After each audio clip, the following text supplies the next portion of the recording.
Vēncpils mūzikas bibliotēkas cikla neakadēmiski ietvaros sestdien izskanējis pēdējais šī gada koncerts. Cikls radīts, lai popularizētu mūzikas bibliotēku un dotu iespēju muzicēt Vēncpilī dzīvojošiem talantiem. Par koncertvietu tiek izvēlēta otrā stāva Green Room, un šie koncerti vienmēr ir bez maksas. Šogad kaut kā tā sagadījies, kad mums ir divi vīrieši, divi stili, divas paudzes. Mums pirmais neakadēmiski vakars bija kopā ar Arvi Sanderu, un šogad Roberts Bahmans ar grupu. Un katrā gadījumā mēs ļoti priecājamies, kad tā pavadošā grupa īstenībā bija ļoti kvalitatīva, un dziesmas ir pozitīvas, dziesmas ir sirsnīgas, dziesmas ir par būtisko gan 30-gadnieku dzīvē, gan arī drusciņu varbūt senāku cilvēku dzīvē. Tā kā jā. Un es te runāju ar mūziķiem, mūziķi saka, ka jā, šajā telpā skan. Viņa nav varbūt viegla skaņošanai, bet šodien mums bija Andris Sproģis no Vent sistēmas, un katrā gadījumā pierādījās, ka šajā telpā var skanēt labi arī grupa. Decembra koncerts tika pieteikts kā emocionāls un iedvesmojošs vakars. Tā bija iespēja iepazīt mūziķa Roberta Bahmana daļradi. Es gandrīz vai nu atticēju,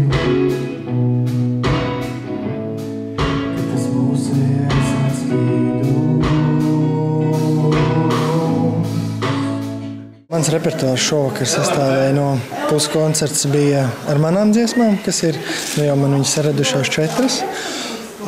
Un pārējās dziesmas bija, tautā mīlēts, varētu tā teikt, vai arī man tuvāks tāds, kas bija no kaut kādas tumsas repertuāra, grupas tumsas repertuāra vai Kārlis Būmeistars. Roberts Bahmans ir vēncpilnieks, kurš savu dziedātāju ceļu sāka Miņonas Rephunas vokālajā studijā. Viņš iekaro klausītāju sirdis savu plašā diapazona samtaino balsi un dziļu personisko pieeju dziesmām. Viņa paša sakomponētās pirmās dziesmas ir ar Imante Ziedoņa dzeju.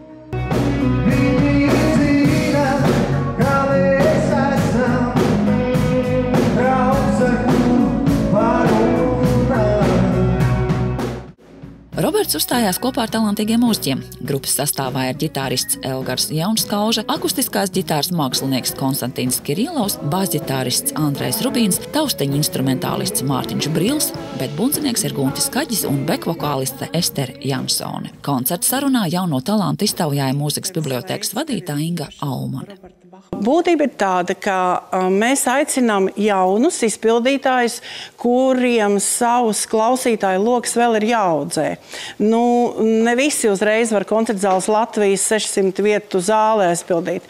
Tāpēc mēs iepazīstam ar jauniem, talantīgiem mūziķiem, un 2–3 reizes gadā mēs viņus aicinām, un cikls neakadēmiski ir tāpēc, lai mēs neaprobežoties kā mūzikas biblioteka tikai ar akadēmisko mūziku. Būt klausītājiem Vēncpilnieku radītāju mūzikai varēs vēlreiz pašā gada nogalē Pārvents bibliotēkā. 28. decembris Pārvents bibliotēka, kuras jūs skatītāji ļoti gaidīšu visu.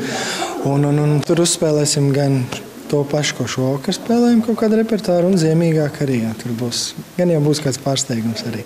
Vēncpils mūzikas bibliotēka veido vairākus regulārus notikumus. Uz biblioteku sestdienās tiek aicināti pirmskolas un sākumskolas bērni, ir sarunas ar komponistiem, un šī ir vieta, kuru var atrast ne tikai notis, bet šeit var izīrēt pat mūzikas instrumentus.